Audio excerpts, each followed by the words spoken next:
આ મંદિરનો પાયો નખાયો, કામકાજ ચાલુ થયું, ગામના બધા જતા. પણ થોડી મોટી સંપત્તિ લોખંડ લાવવા માટે વખાણ નથી કરતો, વસ્તુતા બતાવવા માંગુ.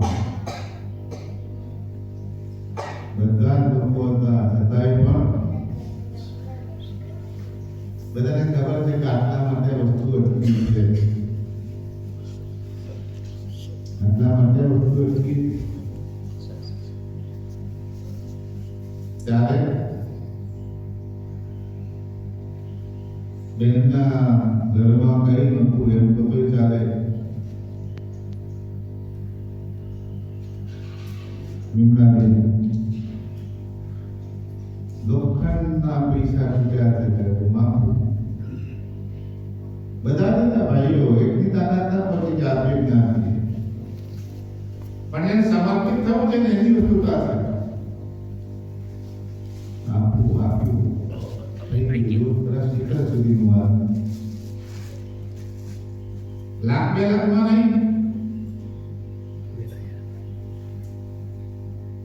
10 લાખ રૂપિયા પોતાની ફીસ તોડીને, દીકરીની ફીસ તોડીને કોઈ આપે એવું લાગે તમને? ફીસ તોડી, વ્યાજ જવા દેવું, વગર વ્યાજે આપવા, અને આપ્યા પછી પાછું ટેન્શન, મગાય નહીં, કહેવાય નહીં, ક્યારે મને સમજાય નહીં. આજે પેલા દીવા પતંગી પડી જાય ને એવું વાત દશા છે. મિત્રો કેટલા પ્રત્યક્ષ ને કેટલા પરોક્ષ આમાં સંકળાયેલા છે. એ પાસે નથી પડતી,